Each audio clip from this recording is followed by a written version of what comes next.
Teman-teman, selamat pagi, salam sejahtera bagi kita semua. Kita bersyukur pada pagi hari ini kita dibangunkan oleh Allah dengan segala selamat, dan kita siap kembali untuk merenungkan firman Tuhan dari dalam Efesus 1 ayat 7. Sebelumnya mari kita berdoa. Tuhan Yesus, tolong kami dalam merenungkan firman-Mu pada pagi hari ini. Roh Kudus bekerja karena Kristus berkenan kepada orang yang rindu akan firman-Nya. Haleluya. Amin. Efesus 1 ayat 7. Sebab di dalam Dia dan oleh darah-Nya kita beroleh penebusan, yaitu pengampunan dosa menurut kekayaan kasih karunia-Nya.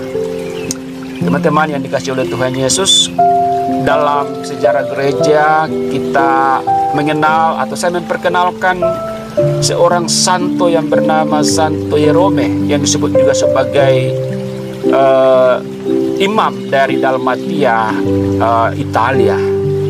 Dia terkenal karena selain sebagai seorang intelektual gereja, yang mana dia menerjemahkan Alkitab dari bahasa Ibrani dan Yunani ke dalam bahasa Latin, yang kemudian dikenal karyanya sebagai Vulgata.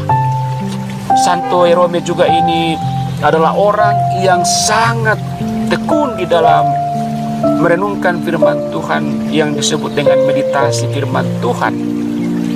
Dia tidak pernah lalai dalam bersaat teduh yang paling dalam, dan dia menghabiskan jam-jam hidupnya untuk merenungkan kebaikan Kristus. Dan satu kali waktu dia mengunjungi Yerusalem, dan dia melakukan meditasi firman Tuhan di sebuah gua yang dipercaya sebagai tempat kelahiran Yesus.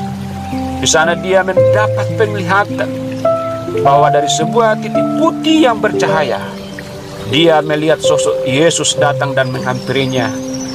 Dan kemudian sosok itu menanyai dia bahwa di malam Natal ini, apa yang engkau akan berikan kepada saya sebagai persembahanmu ya anakku Jerome? Berkali-kali Jerome menjawab bahwa hidupku, hartaku, dan juga semua yang aku punya akan persembahkan kepadamu ya Tuhan Yesus. Tetapi berkali-kali juga Tuhan Yesus meminta lagi yang lebih daripada itu. Lalu kemudian Jerome putus asa menjawab, dan dia menangis dan mengatakan, Tuhanku, ampunilah saya, sebab tidak ada lagi yang aku punya selain daripada hidupku. Dan kemudian Tuhan Yesus menjawab, ya anakku, persembahkan dosa-dosamu, berikanlah semua dosa-dosamu kepadaku, aku akan mengampuninya.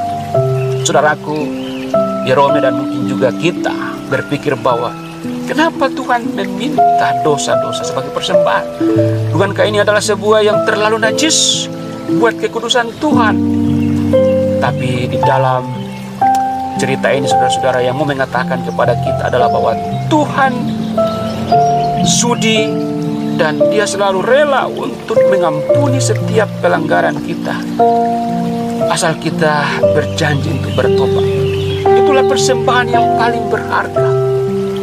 Dan oleh karena itu, kita tidak akan mengatakan bahwa kita akan setiap minggu datang di hadapan altar gereja ataupun dalam liturgi mengaku dosa lalu kemudian berbuat lagi. Oh tidak. Tapi firman Tuhan mengatakan bahwa yang paling kita syukuri adalah bahwa Dia dan oleh darahnya, Kristus dan oleh darahnya, kita benar-benar beroleh penebusan, yaitu pengampunan dosa. Dan inisiatif Tuhan lebih dulu untuk menawarkan pengampunan itu, sehingga kita ini adalah orang-orang yang kaya.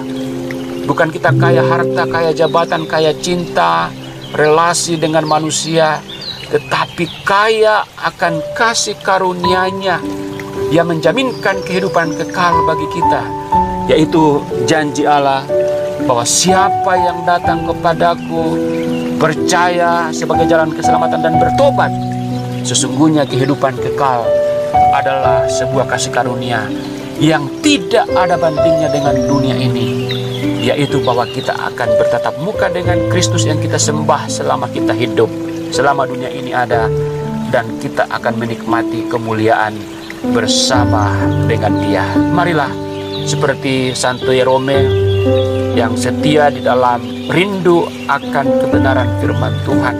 Kita tidak akan mengatakan dengan motivasi untuk melihat penglihatan atau wahyu khusus, tetapi kita akan menyadari bahwa hidup ini bermakna karena di dalam Dia dan oleh darahnya kita beroleh penebusan kekal dan pengampunan dosa, dan kasih karunia yang tidak dimiliki oleh orang-orang yang tidak percaya ada pada kita.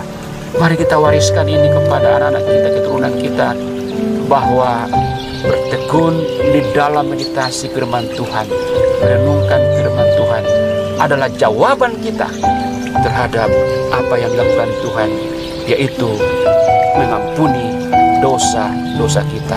Terpujilah Dia. Mari kita berdoa. Terima kasih Tuhan Yesus, Engkau mengampuni dosa-dosa kami dan Engkau memberikan kami peluang untuk bertobat hari demi hari, dan juga terbuka luas waktu untuk merenungkan Engkau, merenungkan firman-Mu yang Engkau akan hadir dalam kehidupan ini selama kami hidup dalam dunia ini. Terima kasih di dalam dan demi nama Tuhan Yesus. Amin.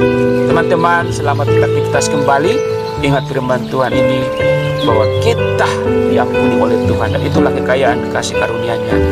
Dan marilah kita percaya dan semakin giat memberitakan Injil dengan berbagai cara untuk menyampaikan kasih karunia ini kepada sesama dan dunia ini.